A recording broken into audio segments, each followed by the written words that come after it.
అండి రమేష్ గారు, నమస్తే అండి. సింహాద్రి రమేష్ గారు, మహా న్యూస్ నుంచి కాల్ చేస్తున్నామండి. ఇప్పుడు అవనిగడ్డలో రక్తపు మరకలకు సంబంధించి అది మీ పేరు ప్రధానంగా ఇన్నాళ్ళు వినబడింది. ఇప్పుడు మా వంశీ గారు కూడా అక్కడికే వచ్చారు అవనిగడ్డకి.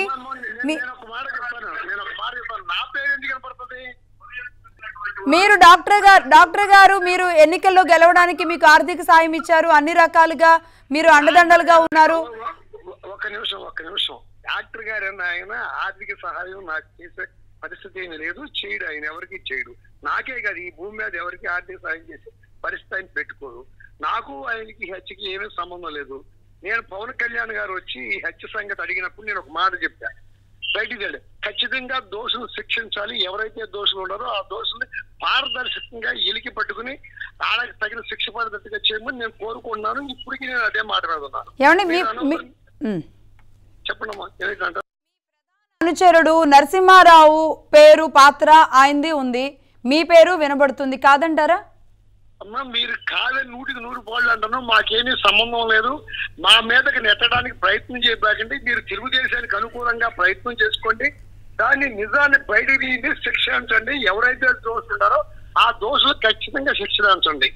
అక్కడ ఉన్న ఎస్పీలు ఎందుకు మారిపోయారు, సిఐలు ఎందుకు మారిపోయారు మీరు ఎమ్మెల్యేగా ఉన్న సమయంలో? వాయిస్ వినిపిస్తుందా రమేష్? ఎస్పీల మీద, సిఐల మీద, డిఎస్పీ మీద ఆ కేసుని ఎట్టి పరిస్థితుల్లో బయటికి తీయమని ఒత్తిడి పెట్టాను. నేను డిఎస్పీ ట్రాన్స్ఫర్ వెళ్ళిపోతున్నప్పుడు మీరు అన్ని పనులు సక్రమంగా చేశారు, కానీ డాక్టర్ శ్రీహరిరావు గారి కేసుని మీరు బయటికి తీయలేదు. ఎందుకు తీయలేదు అని చెప్పి నేను గట్టిగా నిలదీశాను. అప్పుడున్న నేను హోమ్ మినిస్టర్ గారితో కూడా మాట్లాడాను. ఇంకొక విషయం చెప్పాలంటే, ఈ హత్య జరిగే 6 నెలల ముందు వాళ్ళ ఇంట్లోకి ఎవరో దొరబట్టడానికి ప్రయత్నం చేశారు, శ్రీహరిరావు దొరబట్టడానికి.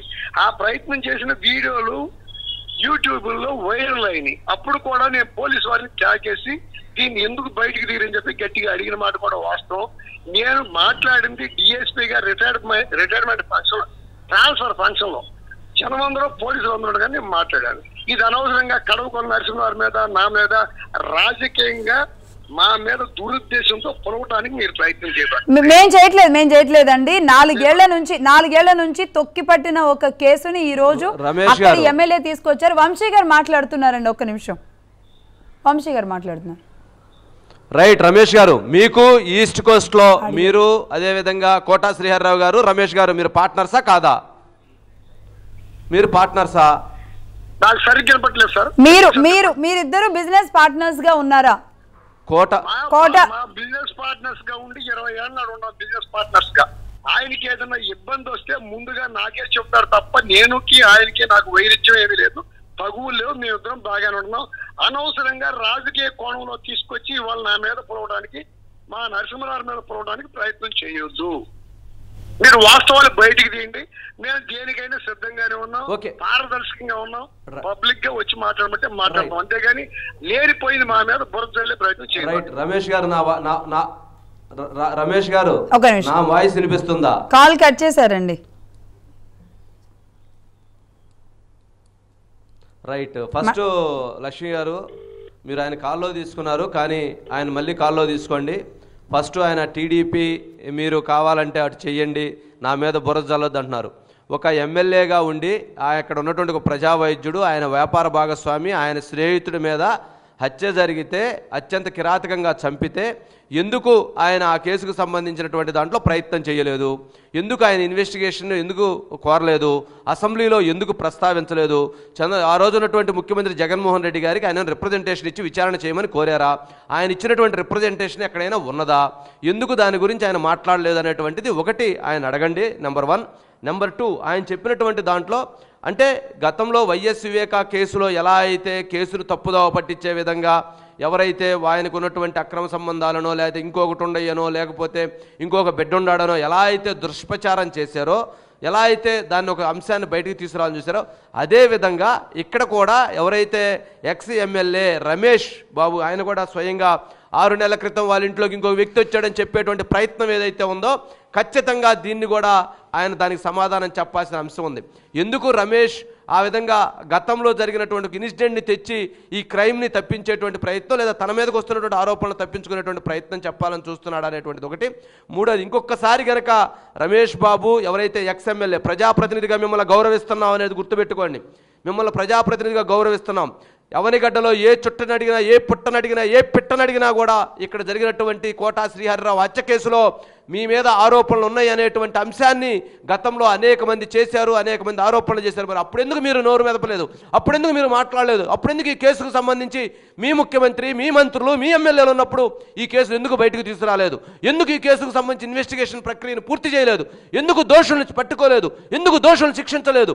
మరి వీటికి సమాధానాలు చెప్పకుండా అవతల మీద గుడ్డల మీద మేము బురద జల్లేస్తాం, మీరు తుడుచుకోండి అని అంటే ఇక్కడ ఎవరు కూడా చూస్తా ఊరుకోరనేటువంటి దాన్ని రమేష్ బాబుకి మరొకసారి హెచ్చరిస్తున్నా అనేది మాత్రం గుర్తుపెట్టుకోవాలి. ఆయనకి చెప్పండి, లక్ష్మి గారు, ఆయన నేను లైవ్లో లేను కాబట్టి నా వాయిస్ వినపట్లేదని తప్పుకుంటున్నట్టున్నాడు.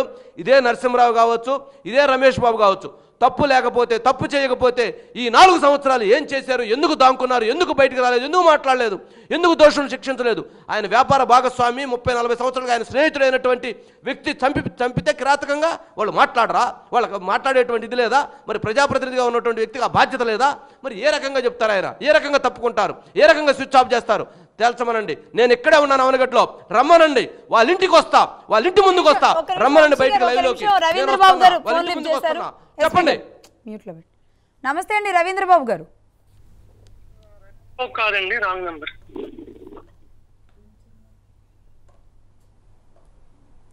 రైట్ అండి, రైట్. ఎస్పీ గారు. రైట్ అండి. లక్ష్మి గారు, ఒక్కసారి చెప్పండి, మరి ఇంకొకసారి చెప్పండి. వాళ్ళ ఇల్లు ఎక్కడో నాకు తెలియదు, నేను ఇక్కడి నుంచి వెళ్తున్నాను. ఏమనుకుంటున్నారు? బురదేస్తే చనిపోతుందా? ఆరోపణలు వేస్తే సమాధానం చెప్పుకోవాలి ప్రజాప్రతినిధిగా. ఆయనకు ఒక బాధ్యత ఉంది. శాసనసభ్యులు, ఎమ్మెల్యే చెప్పాల్సిన బాధ్యత ఆయనకు ఉంది, అడగాల్సిన బాధ్యత మీడియాకు ఉంది. తప్పుకుంటామంటే కుదురుతుందా? వెళ్ళిపోతామంటే కుదురుతుందా? మాకు సంబంధం లేదంటే కుదురుతుందా? ఆయన పోలీసుల్ని ఒత్తిడి చేశామంటున్నారు, ప్రెజర్ చేశామంటున్నారు, ఎస్పీకి చెప్పామంటున్నారు, హోంమంత్రికి చెప్పామంటున్నారు, అయినా కదలిక రాలేదు అనేది మండలి బుద్ధప్రసాద్ గారు ఇప్పటికి 3 సార్లు 4 సార్లు ప్రెస్ కాన్ఫరెన్స్లో మాట్లాడారు. ఆయన దానికి సమాధానం చెప్పలేదు. మరి ఏది? ఒక లెటర్ ఇవ్వమనండి. మా దగ్గర నా స్నేహితుడు, నా వ్యాపార భాగస్వామి, ఇక్కడ ఉన్నటువంటి ఒక ప్రజా వైద్యుడు, మంచి పేరు ఉన్నటువంటి వ్యక్తిని కిరాతకంగా చంపారు. ఆ చంపినటువంటి వ్యక్తులని విచారణ చేయమని ఆయన ముఖ్యమంత్రి గారికి ఇచ్చినటువంటి ఆ లెటర్ హ్యాడ్ మీద ఇచ్చినటువంటి లెటర్ ఏదంటే ఇవ్వనండి. హోంమంత్రి గారికి ఇచ్చినట్టు లెటర్ ఏమంటే ఇవ్వనండి. ఎందుకు ఇవ్వట్లేదు? ఎందుకు దాముకుంటున్నారు? ఎందుకు తప్పుకుంటున్నారు? అడిగేవాళ్ళు లేరు అనుకుంటున్నారా? ప్రతి ఒక్కర పౌరుడికి సమాధానం చెప్పాల్సినటువంటి బాధ్యత ఉంటుంది. అవనిగడ్డ నియోజకవర్గంలో ఉన్న 2 లక్షల మంది ప్రజలకు సమాధానం చెప్పాల్సినటువంటి బాధ్యత ఉంటుంది. రాష్ట్రంలో ఉన్నటువంటి 5 కోట్ల మందికి ప్రజాప్రతినిధిగా ఉండి ఒక ఆరోపణ వచ్చినప్పుడు సమాధానం చెప్పాల్సినటువంటి బాధ్యత అతని మీద ఉంటుంది. ఏం తప్పుకుంటే అయిపోతుందా? కుదరదు. CBCID, crime branch, crime investigation department రంగంలోకి దిగుతుంది, విచారణ చేపడుతుంది. ఖచ్చితంగా ఈ కేసులో ఎవరైతే పాశవికంగా హత్య చేశారో వాళ్ళకి సంబంధించినటువంటి దర్యాప్తు త్వరితగతిన తేల్చాల్సిన అవసరం ఉంది.